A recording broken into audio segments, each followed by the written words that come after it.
एक बार बुद्ध एक गांव से गुजर रहे थे, लेकिन उस गांव में लोगों के बीच गौतम बुद्ध को लेकर गलत धारणा थी, जिस कारण वो बुद्ध को अपना दुश्मन मानते थे।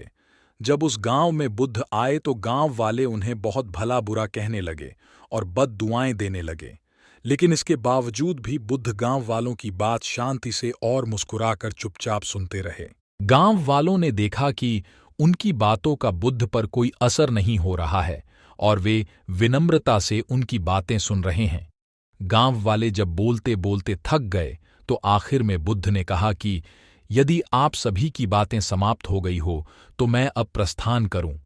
बुद्ध की बात सुनकर गांव वाले हैरान रह गए, लेकिन उस भीड़ में एक व्यक्ति ने बुद्ध से कहा कि हमने तुम्हारी कोई प्रसन्नता नहीं की है, हम तुम्हें बधुआएं दे रहे हैं, क्या तुम्हें इससे कोई फर्क नहीं पड़ता? बुद्ध मुस्कुराते हुए बोले, जाओ, मैं आपकी गालियां या बद-दुआओं को लेता ही नहीं।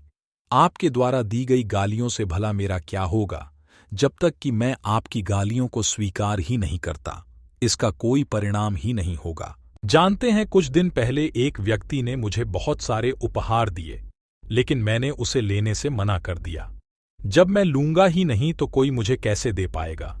बुद्ध ने पूछा, बताइए, अगर मैंने उपहार नहीं लिया तो उपहार देने वाले व्यक्ति ने क्या किया होगा? भीड़ में से किसी ने कहा, व्यक्ति ने अपने उपहार को अपने पास रख लिया होगा। बुद्ध ने कहा, मुझे आप सब पर इसलिए दया आती है क्योंकि मैं आपकी इन गालियों को लेने में असमर्थ हूं और आपकी ये गालियां आपके पास ही रह जाएंगी। सीख। भगवान गौतम बुद्ध के जीवन से जुड़ी इस कहानी से यह सीख मिलती है कि हम अक्सर अपने दुखों का कारण दूसरों को समझते हैं, लेकिन असल में यह हम पर ही निर्भर करता है कि हम वास्तव में क्या लेना चाहते हैं, खुशी या गम, उदासी या मुस्कान। यकीन मानिए, ये छोटी सी कहानी जीवन में एक बड़ा बदलाव ला सकती है।